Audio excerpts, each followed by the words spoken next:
welcome to episode 9 of Rational Romantics. Today we are diving in with more of your fabulous, fantastic fan questions. So we are of course going to go through and update on all of the new things we have about Bridgerton from this week, and then we're going to head in and answer all of your fan questions about Bridgerton, about Outlander, about anything else you guys wanted to ask us about. So here we go.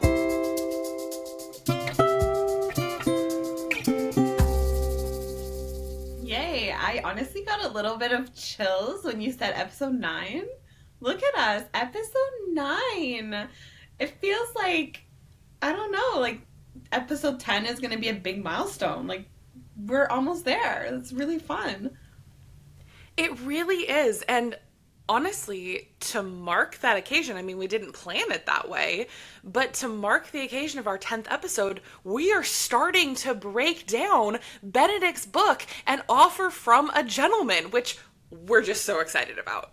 Oh my gosh, yes. Yesterday, we posted something, a little picture of An Offer from a Gentleman with a bunch of little Post-its and markers, so like, we're diving into it, and yeah, I guess that kind of is really beautiful that we've just kind of lined it up with our 10th episode, but we're going to pretend like we planned it that way.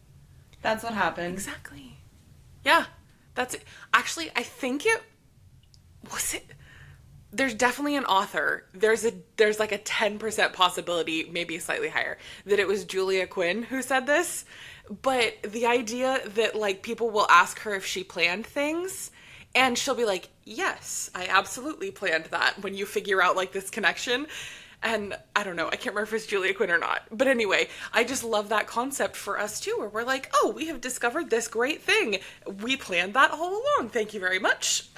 I think you're right. I think it is Julia Quinn, where sure she's like, oh yeah, I did do that. Oh, for sure. So yeah, we're like Julia Quinn. We totally planned it. Exactly. It's perfect.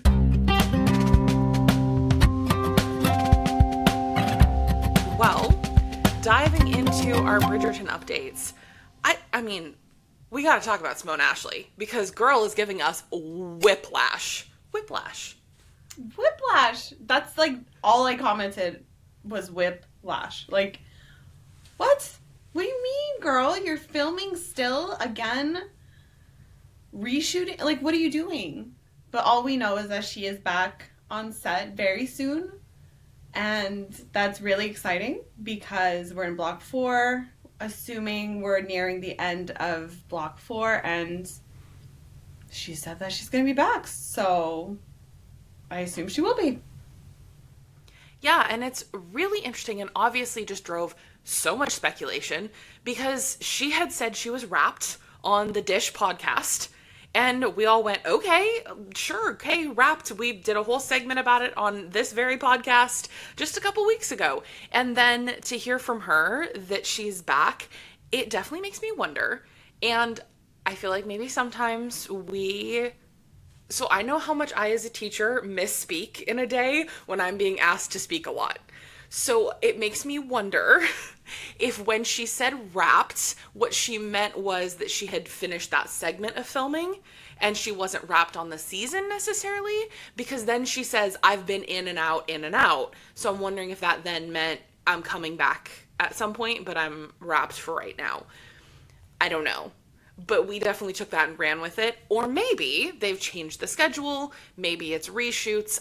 I don't know. But I'm just thinking that maybe we take sometimes their word for gospel and forget that they're human beings who misspeak sometimes. Yeah, and we're human beings who just happen to run with things sometimes, like, sue us.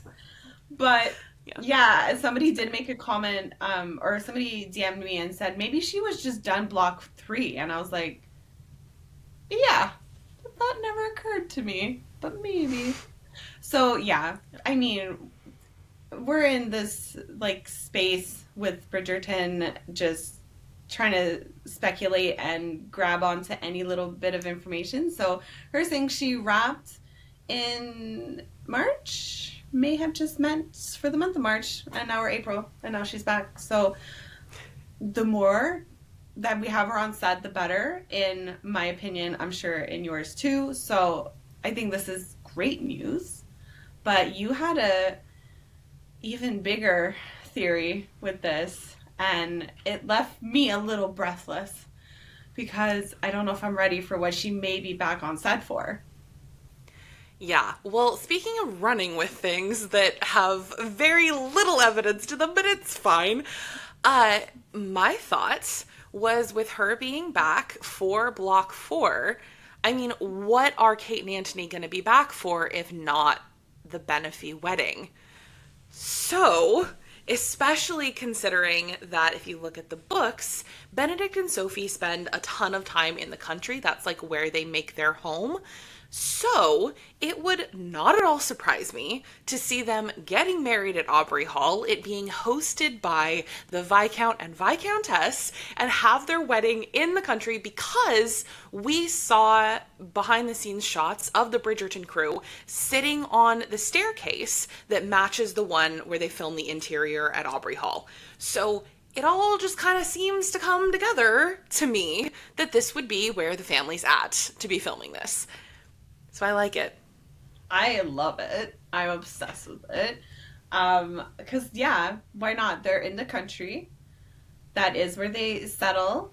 And assuming that my cottage is in the country too, like, it just makes sense that it would just all be neatly wrapped in a bow at Aubrey Hall. It would be beautiful and so special. So I think it's for sure a long shot based on, like, the very little evidence that we have. But I think it's totally fair to connect those little dots. Yeah, absolutely. And it definitely makes me question, because everything is always looking 18 steps ahead. Makes me question because Sir Philip Crane happens to live very close to Aubrey Hall. So not necessarily that we're going to see Eloise run away from Benedict's wedding or something like that. I don't necessarily think that that's true, because honestly, I'm going to get real with you. This is a thing I did not like about Book Eloise, that she runs away from Penelope's wedding. I'm like, girl, not about you. Be there for your best friend on her day. Like, I did not like it. So, not that I think Eloise is necessarily running away, but how interesting, fun, whatever could it be that we could have, like, Eloise and Philip meet at that wedding? You know what's funny, though? She ran away from Anthony's wedding. Right? She did run away from Anthony's wedding. But Anthony and Eloise are... It's true. Girl, stay at your siblings' weddings. Watch it happen 3 times. She's gonna run away from all of them. Oh my gosh. That's so funny. But yeah, I mean, he's just like a stone throws away from Aubrey Hall. So it would be a really good time to reintroduce Sir Philip. Yeah. Oh, I kind of love that actually now. I'm gonna like hyperfixate on this. It's so good.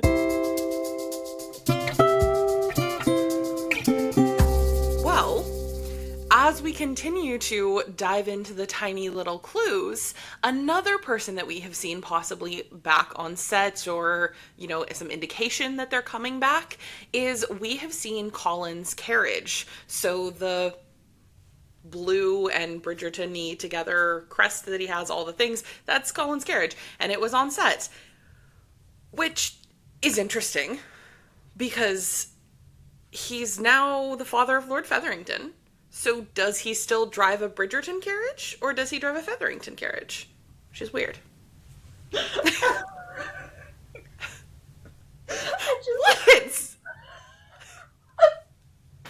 Sorry, it's just given the fact of what happened in that Featherington carriage, it's just like, does he ride a Featherington carriage? I was like, yeah, he does. Oh my god, I'm so sorry. I'm so immature. Oh my god. Okay, somebody needed to bring that up. It had to be brought up, so I'm glad you did.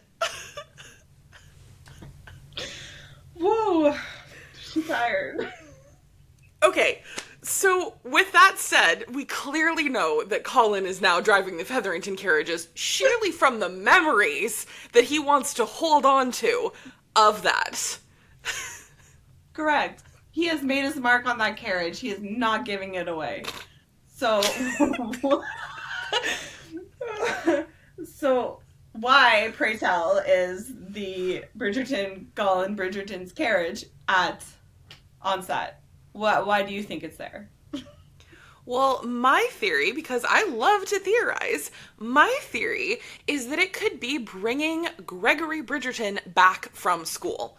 Because I think he is like a man now, and he's gonna have his brother's carriage. It would be like gifted, like handed down to him, because having a carriage for like a young man was like a thing, and it was a status symbol, and it'd be like having a cool car, and his big brother like passed him down his carriage. And I think that's adorable, and I love it, and I'm attached to it, and if it doesn't happen, I'm gonna cry. Fair enough. Fair enough. I think it's perfect because, yeah, he's got to come back somehow and might as well be in a cool getaway car. Like, I love that. He should totally have that.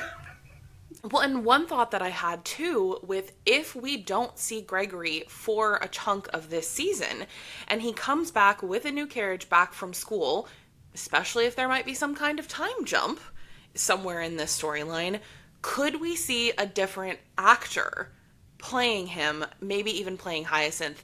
I don't know, because it feels like if they're getting ready to age up these kids, they could recast. Yeah, I mean, that's always a possibility, but I think that with the amount of time it's taking for every season and the production length and everything, they are growing up pretty quickly before our eyes, and we've covered this before. Like, they've matured so much. So I personally wouldn't love to see them recast. I think that they are like really making it their own and, you know, hitting their 20s soon. So I think that they could still be around, but you can never write it off. It might be something that happens for sure. Yeah, and what makes me kind of wonder it is that because we are very quickly losing major subplots as the siblings grow up and mature and get married and everything, that it makes me wonder if they want to give Gregory a more mature subplot next season, where he could be, you know, maybe doing some more grown-up things and having some experiences and whatever, yada yada, that looks like, that maybe they don't want a guy who's 18, 19 playing. Like, that might be a thing for a 25, 27-year-old actor. So I do wonder that. But I love That's Will, true. obviously, and Florence so much. But I just wonder. Yeah. Yeah. I really hope that they don't, but I can see that, like, there's got to be a transition period where we see these characters other than the young children in the Bridgerton house. So there's got to be these more mature storylines that develop, and how fast they're going to do it, who knows. Just thinking about how close-knit the cast is, like we saw at the Season of Love event, Luke Thompson kept referring to the character Hyacinth as Florence and Will, you know, like, it's just, it seems like they're really, really close. So I can't imagine anybody would be like, yeah, you know what, let's recast that, you know. So I kind of hope that they stick around and that whole dynamic that they've already got going on continues on into the seasons to come.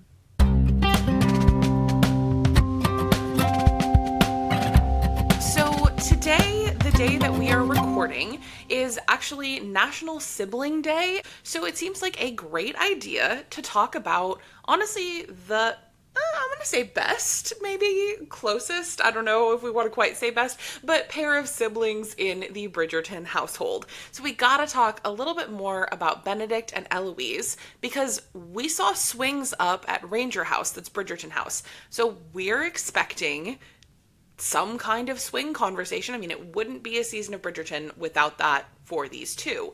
So that's feels like it's happening. Like, we feel sure. But Deb, you and I were talking about that there's maybe a way that might be a little different this season. I mean, what could change? How do we feel about this?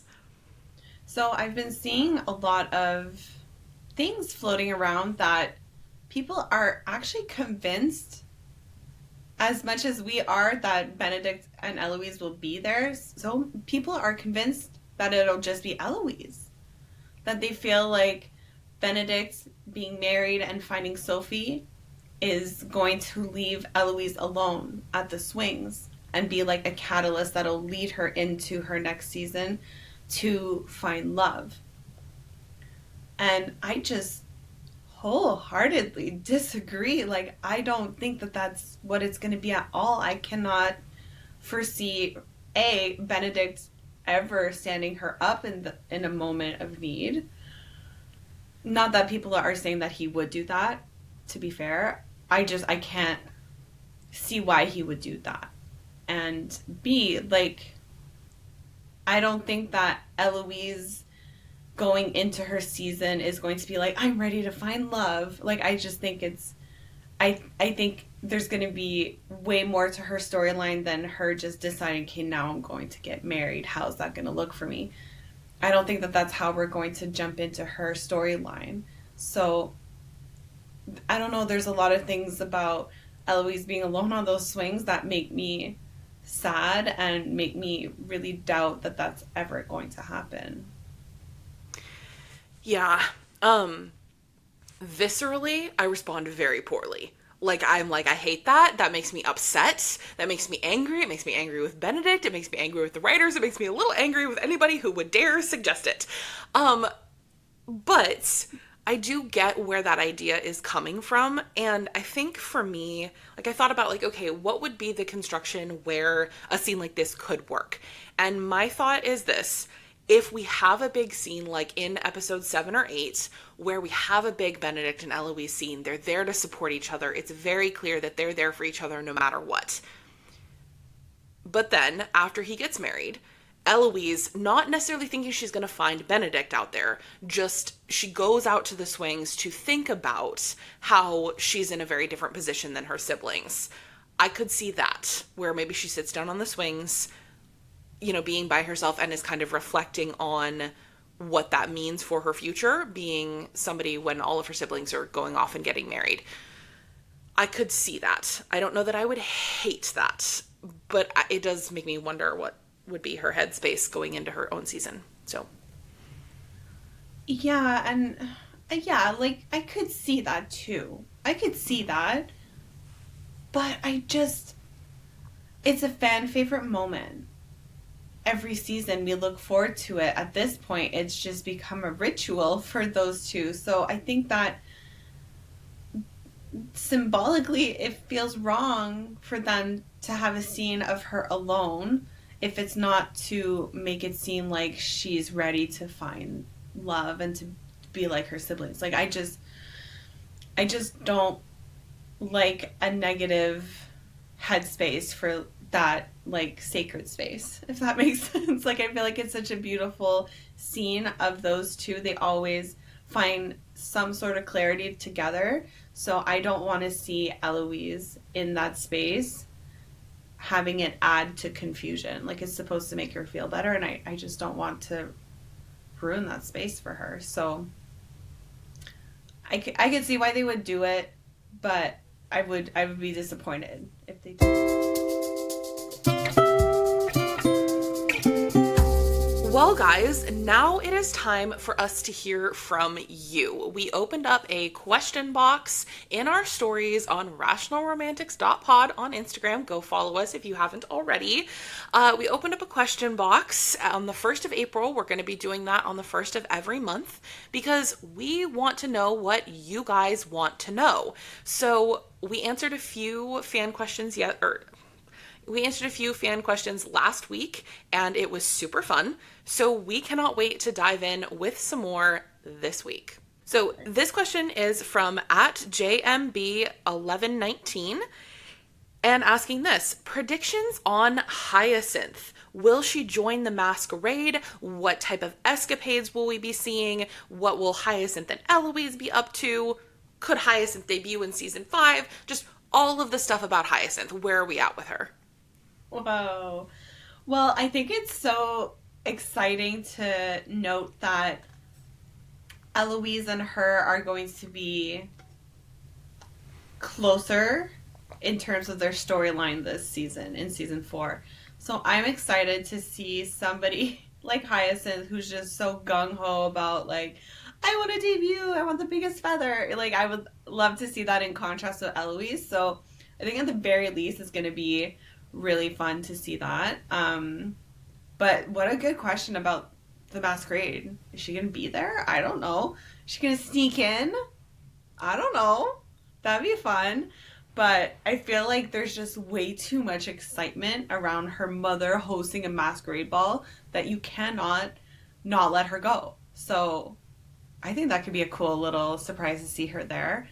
But yeah, hopefully she's just, we're seeing her hems get lowered, her hair is changing. Like, she's just getting excited to jump into the marriage mart. So, I mean, I think this is Violet's dream come true, to have a daughter who's finally, like, excited about it. So, who knows? I feel like there's a lot of exciting possibilities. Yeah, and that could definitely lead into a season 5 debut. Like, that would not surprise me at all, especially if we get some kind of time jump. I don't know. It feels like the next few seasons are going to have to cover some serious distance in time. So her debuting in season 5, I would not be surprised if we get another white dress and a big old feather on her head for the beginning of season 5, which would be a great way to open it.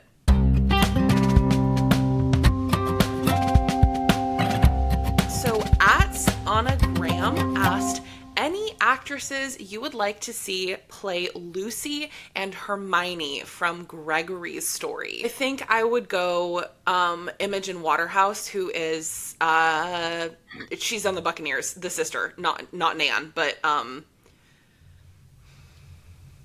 her sister's name. Not Victoria. Virginia. Ginny. So we know what I think of Virginia. Ginny, exactly. Whatever.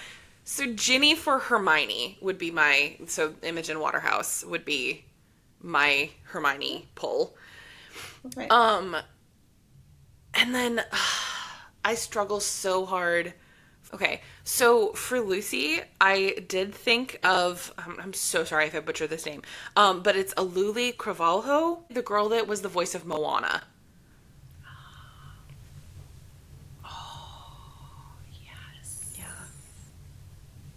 Yes, I like that. Yeah. That is a good fan cast. That's for Lucy, right? Yeah, for Lucy. Yeah. Yeah. Oh, that's a good one. I would love that. Yeah. Okay. Yeah. See, for me, I kept thinking of, so for Hermione, I was thinking of like a Millie Bobby Brown like personality. Yeah. Like a really excitable personality, chatty, really like life of the party kind of vibe for Hermione. But for Lucy, I just picture such a soft, like an Emma Watson kind of like bookish, sweet, quiet, but like beautiful and just kind. I just picture like Belle, Emma Watson as Belle. Like that's how I picture Lucy. So.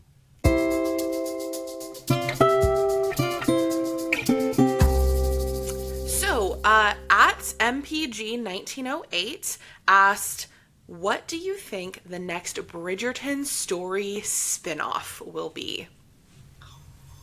Smith. Quartet, let's go. Let's go.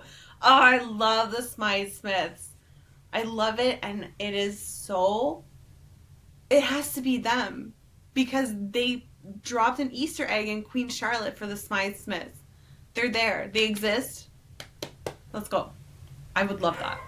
I need the quartet concert in Bridgerton, like, more than I care to admit. Like, I just need that bad quartet to play. Ugh, so good. I'm obsessed with that. The whole series. So, yeah.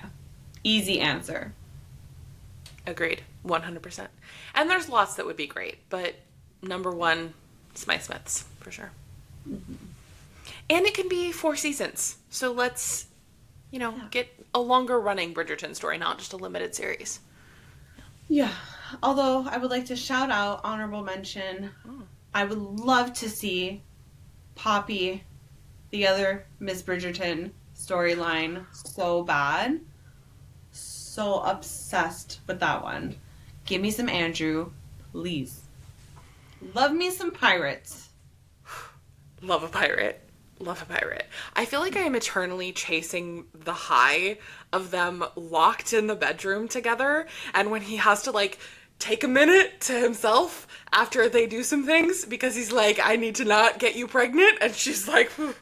And then when they come back together, sorry, spoiler alert for this novel if you haven't read it, when they come back together at the end and they're at the dinner table and they're trying to act like put together, and Poppy's like, ah! And, like, sees him and freaks out. And she, like, runs off and he runs after her, and they're all, like, very drolly, like, I take it you two are acquainted? Like, oh my god! Love it so much. Can we do an episode on that book, please? Oh my gosh, yes. Oh.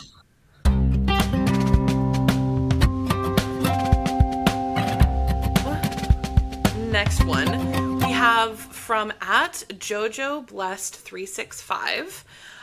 What are your thoughts on Bridgerton post season 4? Could a darker turn work for the couple? So where do we think this show is headed tone-wise? I think they have to keep it lighthearted because it's what we've come to expect. I think that they could continue to add dark themes, and I think that that's what we're going to be getting in season 4 is those darker themes, those more like distressing storylines. I think that that's going to continue to grow. But in terms of like seeing trials and tribulations with past couples in future seasons, I hope not. And for like the future couples in future seasons, I just think I don't want it to deviate too much from what is already on paper for them in the books. So I don't know how I feel about that. Yeah, I think that the overall tone, which honestly, the overall feel of the series is lighthearted for sure, but they've really never shied away from the darker stuff. Like, there's some pretty rough moments in like season 3 and season 2, but like I don't think you can possibly go any darker than season 1. Like, there is no darker storyline than what they went with it. So I don't think it's going to get darker, but they might continue to keep those dark elements in.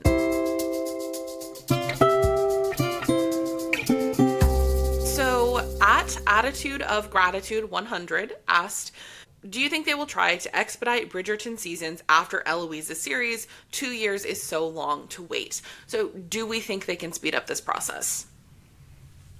We've talked about how they film in blocks and how each block is essentially a movie. So they're like filming 4 movies, right? Like, that's a lot of work. And it is actually impressive that they're able to do it in 2 years. So to expedite the process, I think would just remove the quality of what they're doing.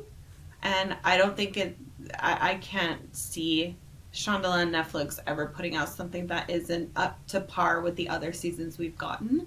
So yeah, 2 years is a long time, but considering that they're doing this back to back since like 2018, whenever the production or like pre-production started for the whole series, like that's like a lot of work, and of course we would love to see it sooner, but then the sooner it comes, the sooner it's over. So I'm okay with waiting and relishing in each season 2 years after. I think that's a really, really lucky thing that we have. So yeah. I agree completely. And I think it's always worth the wait. And I would always rather have something that's not rushed at all so that they can make everything happen that they want to have happen. And I kind of like the Bridgerton Like, I like doing this and talking about every little thing and diving into it, and it's fun. So, Yeah. I'm good with it. So you've got to listen to us for 2 years. Lucky you. Exactly. We will keep you company through this whole Of course. process. Great question, though.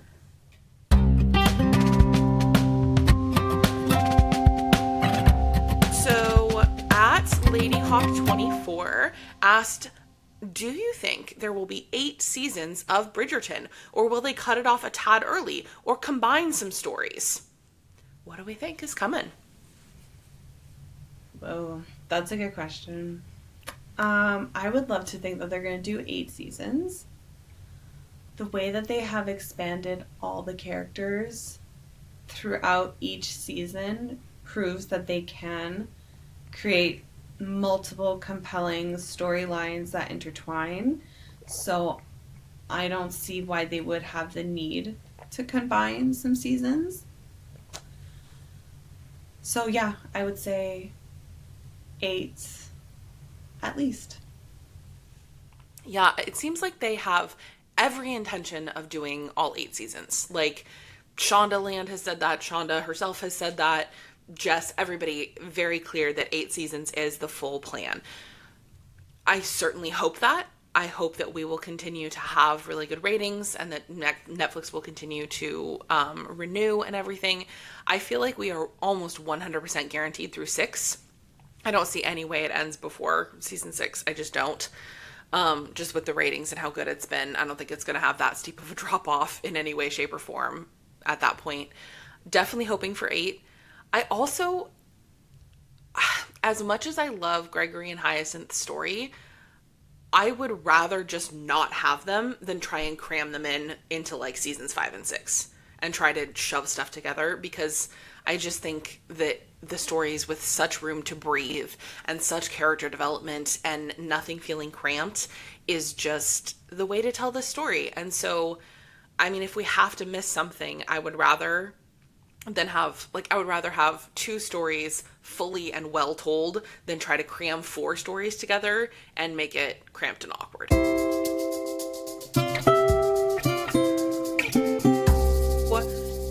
MCatC19 asked, what started it all for you as a Bridgerton fan / content creator? What inspired you?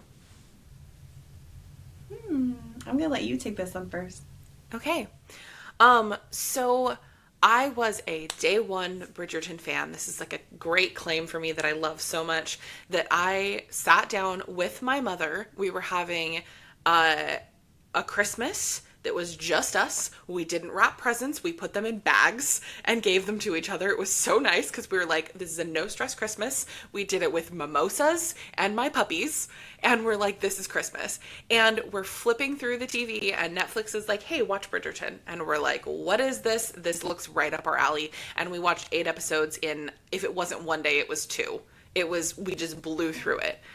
And so as a content creator, I was an Outlander account. Like, I was still Outlander rewatch. Like, I had Outlander in my username.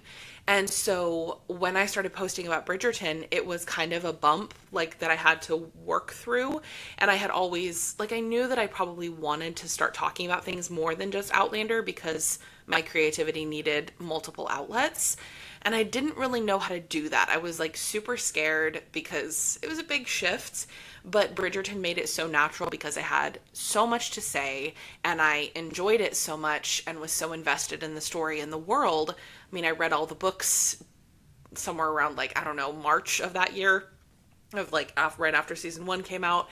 And so I just dived in, and later that year in 2021, I changed my username and I was like, okay, we're going to broaden this up. And that was really because of Bridgerton that kind of gave me the confidence to say, I'm going to talk about what I want to talk about regardless. And like, I want you guys on that journey with me, but I have to talk about what I want to say. And so Bridgerton was really valuable to me in that process. I love that. I love that story. So what about you, darling? Ooh, well, okay. I'm going to try and make this long story short.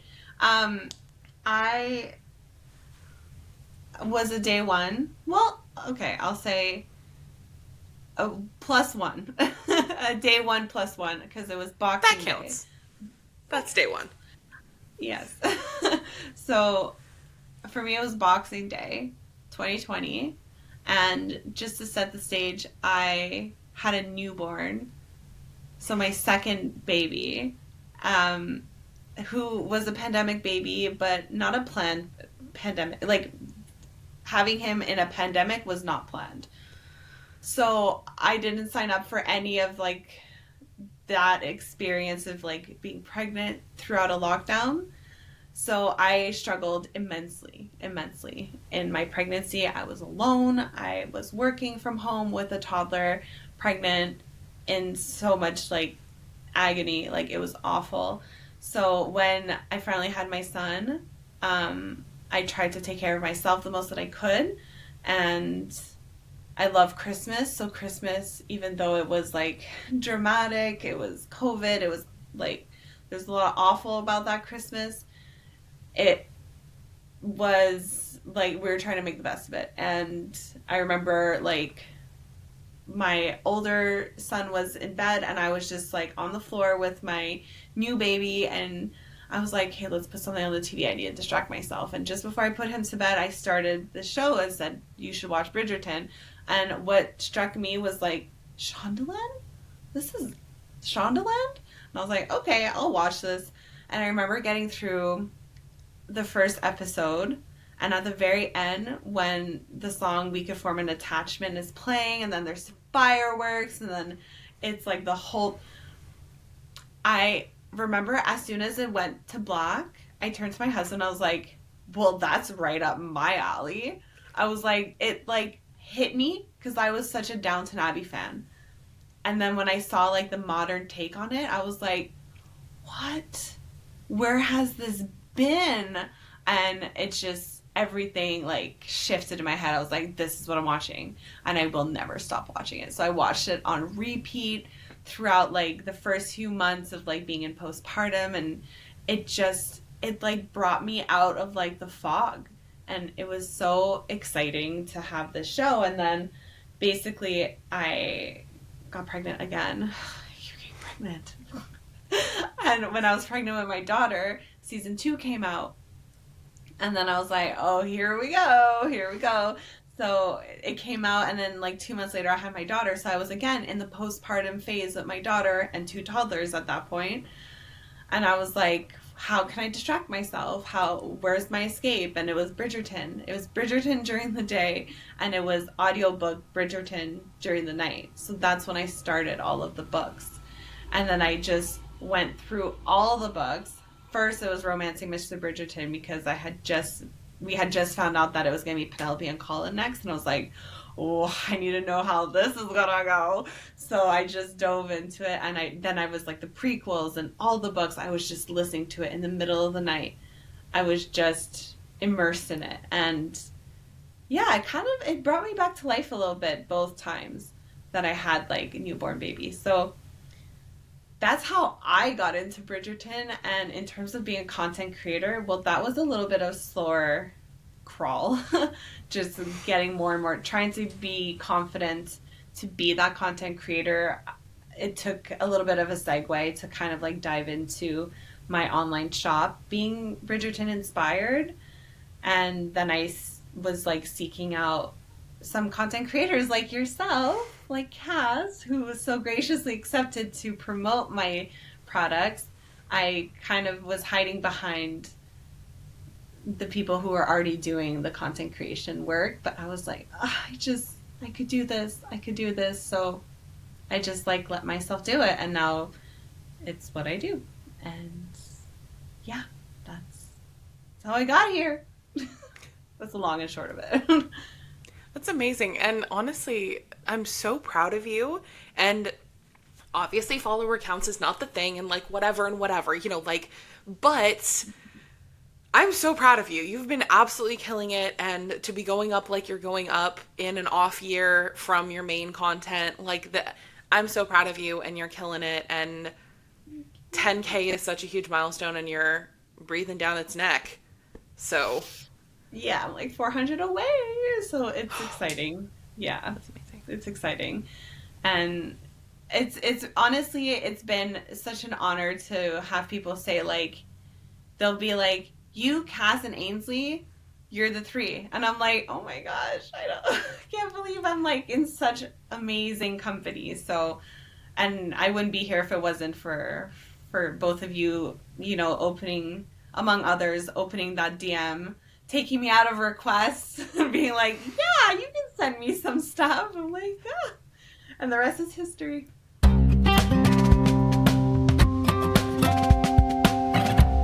Ready for an Outlander question? Yes. So, Lady Hawk 24 asked, any speculation on how Outlander will end in season 8? Do you guys think Diana will give input and maybe some spoilers of her last book? Deb, what do you think? Oh What my are we getting for gosh. an ending? I I don't know what I think. I know what I hope. And I hope there's no cliffhanger. I hope there's no like I want like all of the loose ends to be tied. I really hope I really hope for that because I love the idea that there's going to be a prequel and that you know we're getting that whole other series, but I don't want to have like a reboot of Outlander in the future where it's like, oh, well, we need to talk about this again. Like I I want to close the story of Jamie and Claire. I want to know what's happening with Brianna and Roger. Like I want to not a happily ever after by any means, but I just like I don't want to be like, oh no, why did it end that way? You know, and it's such a big task to end such a massive series, so it's going to be interesting to see how they do close it off, but hopefully they do take some cues from the author Diana and just I don't know, hopefully take her input into account. Yeah. And Sam Hewen knows the ending. I think as far as I know, he's maybe the only one that knows the ending because Diana loves him. Um, and so Okay. I would somebody does know. So for whatever that's worth. Okay, so here is my spoiler alert big theory on how I think the Outlander series should end. okay. So I want all the closure, all the things, like definitely. So after like long time, we see a jump forward into the future. Uh, Jamie finally passes. Everybody feels really sad. Claire is sad. We see Claire start to write down her life and her memoirs, and that's the voiceover that we've heard from Claire this whole time is her looking back on her life and writing it. Um, and then finally, so after she's done doing all of this, finally we lose Claire as well. She gets laid to rest next to Jamie. And as that happens, we scroll back through all the big things in their lives. We look back at all of these crazy, amazing, beautiful moments. We land on when Jamie says at the Stones, the if I have to wait, if I have to endure 200 years of purgatory for my sins, I'll do that. I'll wait. I'll wait. I'll always find you. And then we drop into the scene of Claire with Jamie's ghost looking up at her in the window. But this time we see it from the ghost's perspective. And we see Jamie watching her. And then we finally get a close up on his face as the ghost. And he smiles. And that's the end. Oh my god! It's actually making me cry. I knew that's where you were going. I knew that's where you were going Yeah. to go. Oh shit, dude. Oh my god, it has to be that. Oh jeez. Yeah. Can you write it? Can you call someone? That is amazing. That's so good. Because that scene, the ghost, we need to get back to it.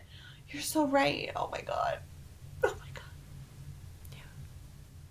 Well, and what's so crazy too is that in the very first episode of Outlander, Claire says in her opening voiceover where she talks about the vase, she says, even after everything, I would make the same choice. And so that's what it feels like, is at the end, it feels like this whole thing that should be this cycle where it comes back to the beginning, where it's like, we know, because time travel is cyclical, like it kind of has to be, because if you die in the past, you're going to get born again, and it's all kind of weird and the way that time works. So it has to feel like that they were inevitable, like it was fate this whole time, and that they would make the same choices, and that's why Jamie's ghost was there, because really by the time that Claire is in 1945, she has lived all of this with Jamie. Even though she hasn't, she has. Like, her cells have lived all of this time. And so it's just, oh, it's perfect. Oh my god, Cass, it is perfect.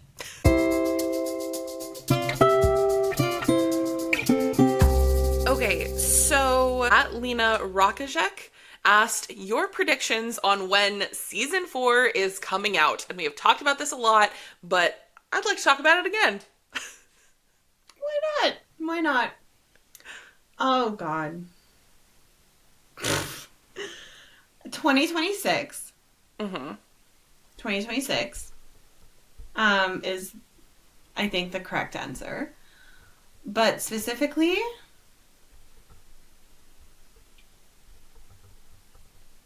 I want to say March, because I feel like there's so much ramping up this year that it'll make sense that on Christmas Day, 5 years since the first season, that we would get the official kickoff of like, this is the date, here's the or whatever, however they're gonna do it, and then we have 3 months, and then March is when I think that's when it's gonna drop, because I don't think that with everything that's happening this year, that it's going to be like a May release like it was for season 3. Like, I think it's gonna be early in 2026.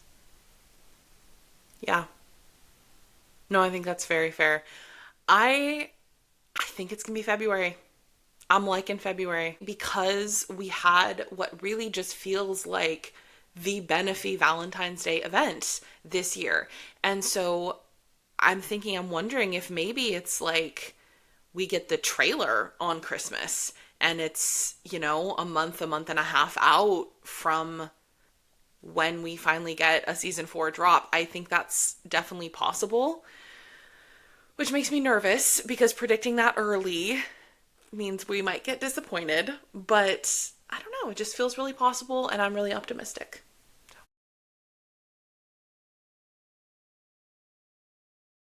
So, at Lady Hawk 24 asked, do you think Canthony scenes will be at Bridgerton House earlier in the season in India? What are we thinking we're going to see from Kate?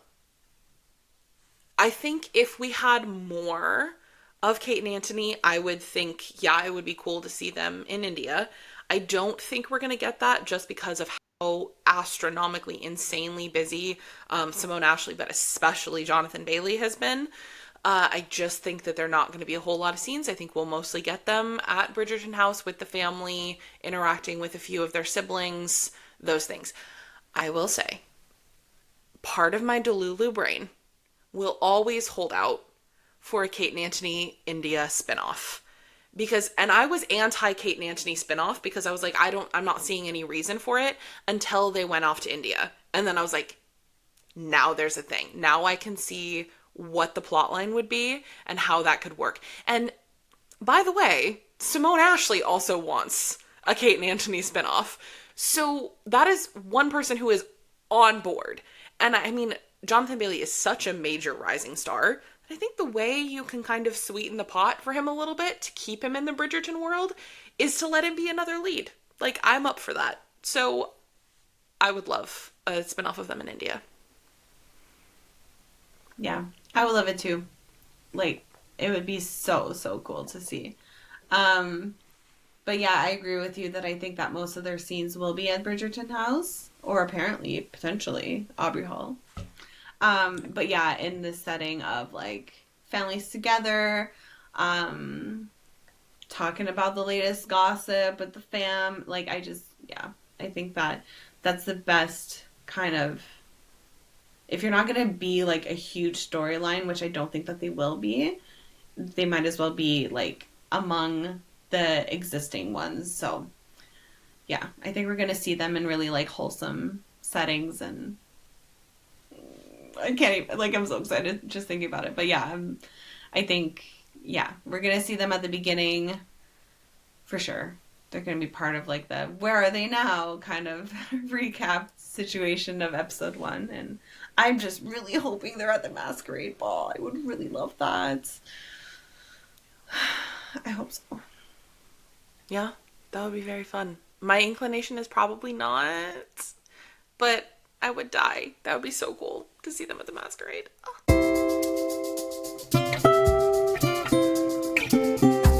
So, switching gears a little bit again, Jenna Klinkenbeard 3 asked, what is a popular book that you have no desire to read? Jenna. I love her. Yeah. She's so funny. I'm going to say Verity. Knife to my heart. That's okay. That's valid. That's valid. Nobody is selling it to me. I'm just like, no. But I don't like scary things either, so. Very fair. That's the one thing that everybody's down for, but I'm like, it's fine. Yeah. I'll give a PSA. It is gross at times, for sure, and disturbing. My actual, though, so my relationship with Colleen Hoover's books is complicated because there are some that I really, really like and some that I really, really hate and some I'm kind of lukewarm about. And so I don't know if I can ever quite, like, call myself, like, a fan, but, like, when her books get made into movies, I'm like, I'm going. The only one I will say is that November 9 is horrible. Guys, I don't understand how anybody thought that was romantic. It's so horrifying. It's literally the story of a guy who acts, well, on purpose, but he didn't mean to set the house on fire, but set this house on fire, that he set a fire on purpose in like a car and then caught this house on fire, and it burned this girl to the point where she's like scarred all over her body. And then he basically like stalks her, falls in love with her. And that's like the romantic story of it or whatever. It's like this guy that is the reason that you went through all of this trauma. It's very weird. Ooh. It's very weird. It's like, who's into that? Like, kinky.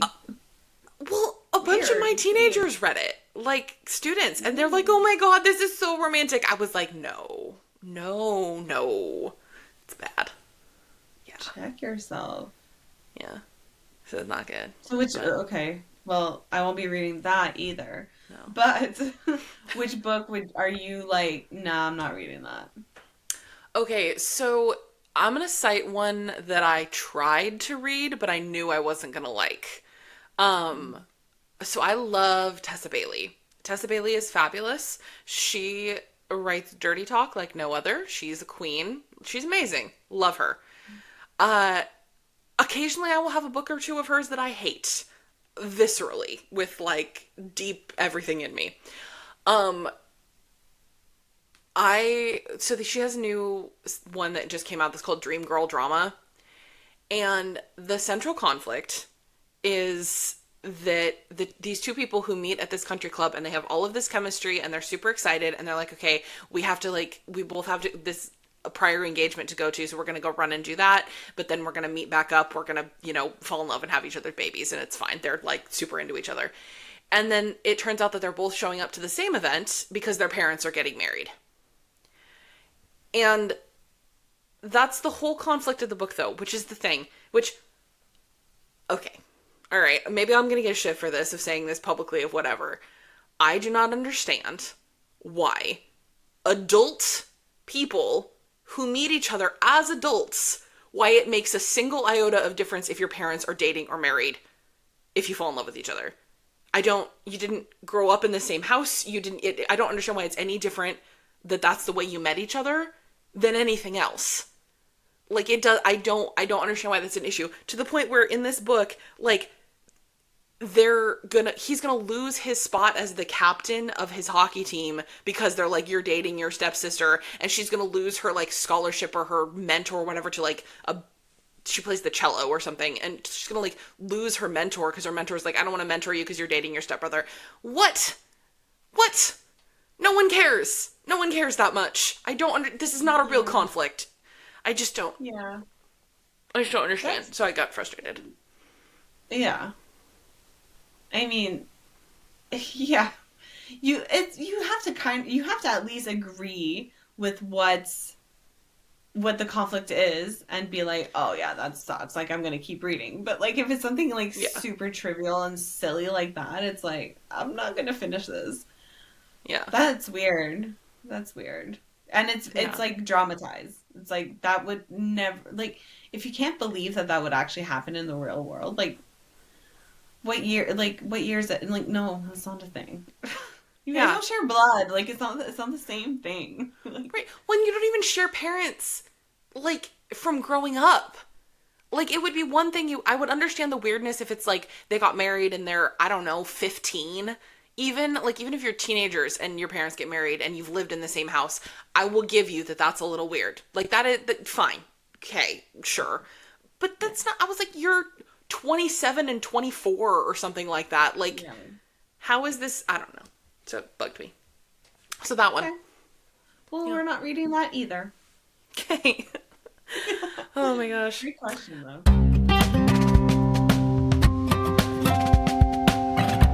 So at Vicky F Official asked, in season 3, what to you is the cringiest scene, still even now after many viewings? Where do you cringe, Deb? Oh, where do I cringe? It's just the brothel. Yep. That's the correct answer. Brothel scene. The question should be, except for the brothel scene, because I don't know anybody who's not... Well, no. Okay, listen. The brothel scene is that one meme of that one viral clip of that woman who's like, no. And she just like keeps reacting. She's like, And you know that? Do you know that clip? You do. And I'm like, okay, cute. Like, without the people around. You know what I mean? Like, it's just like, we love to see Colin like that. Like, that's what we signed up for like, lead of season 3. But, like, not in the brothel. Like, it's just, no. This is not... This with Penelope, sure. This with that, no. You know? Yeah. I just did a lot of hand signals for a podcast. Like, nobody knows what I was doing. Like, it's fine, it goes on YouTube. Thank goodness for YouTube. Exactly. But yeah, brothel, cringe, ick, hate it. Hate it so much. Yeah. To the point where it almost ruins Colin for me.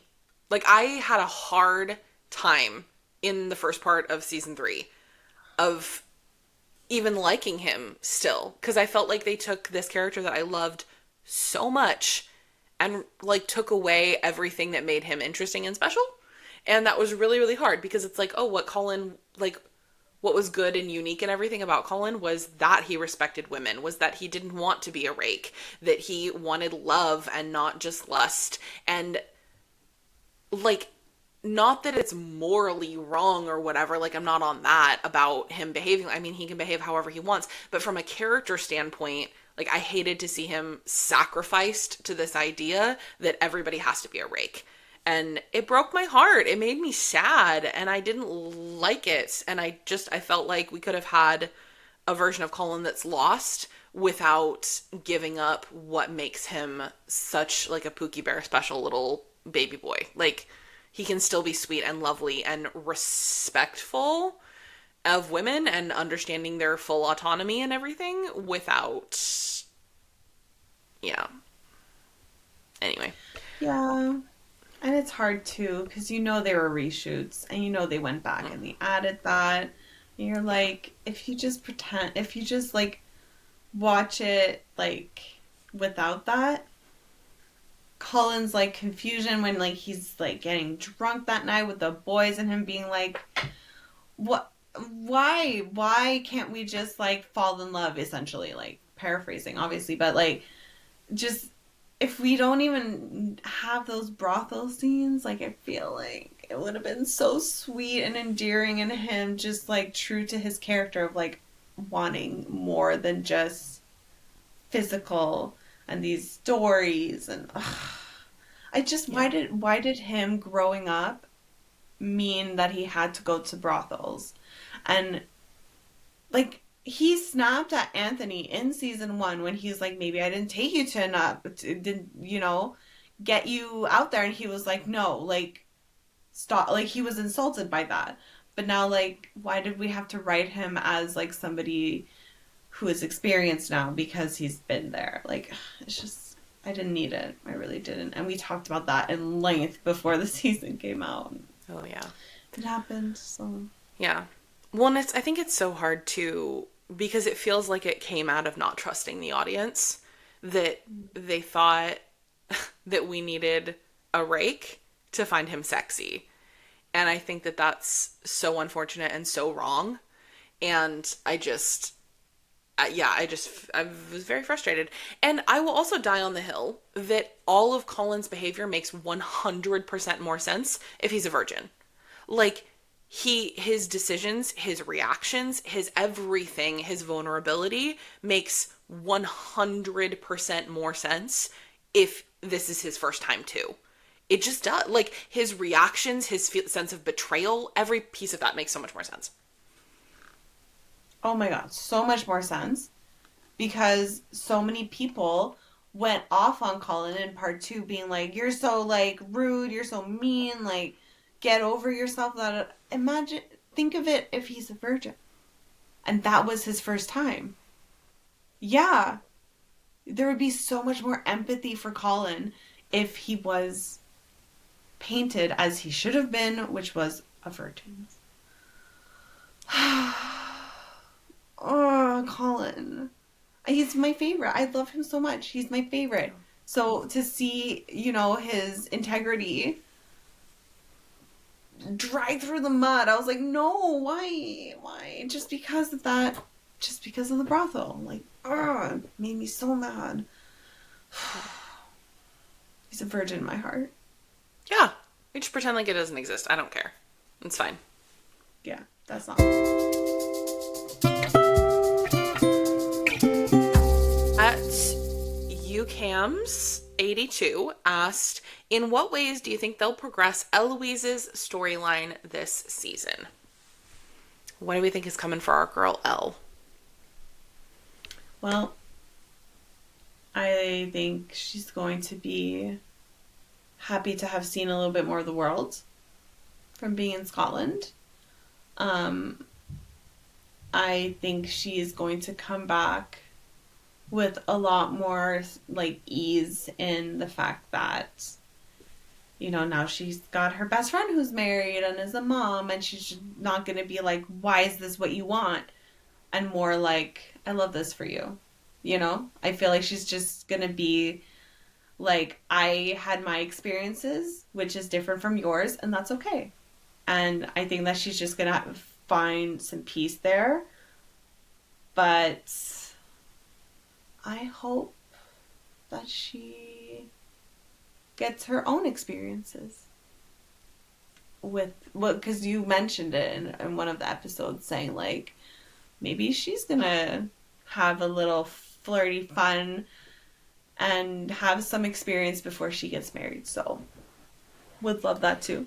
So I don't know. Yeah. I think it's kind of they're gonna leave it a mystery a little bit more than they did in season 3 promos. Like, we're not talking a lot about Eloise so far, so it's like, what is she gonna be up to? So it'll be interesting to see. Yeah, for sure. Well, and I was thinking too, literally just driving to work this morning, I was thinking about when Jonathan Bailey said that we were going to maybe see a little bit of season 1 Anthony back.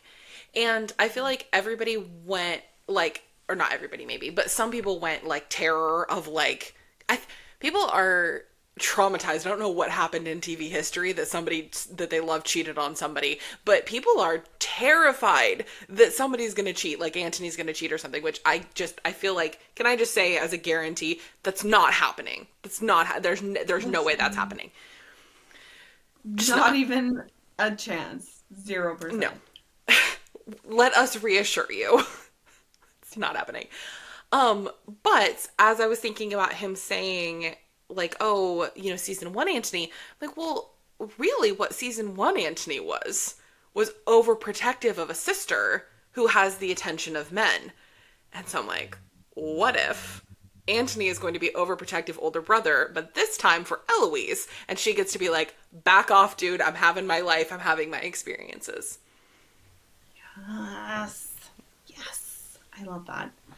Yeah.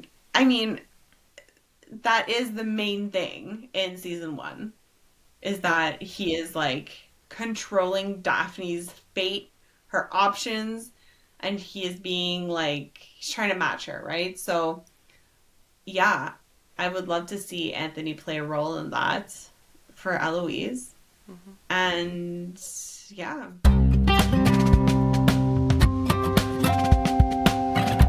So, at Millie Broom asked, are there certain scenes in Benefy's book that you would like to have portrayed on screen? Yes, we have many. And if you would like to find out what our many choices for what we would like to see on screen are, you should listen to our podcast as we do a read-along for An Offer from a Gentleman, which is starting next week with the prologue through chapter 5. So come along with us, because we cannot wait to tell you all of these scenes and more on our podcast.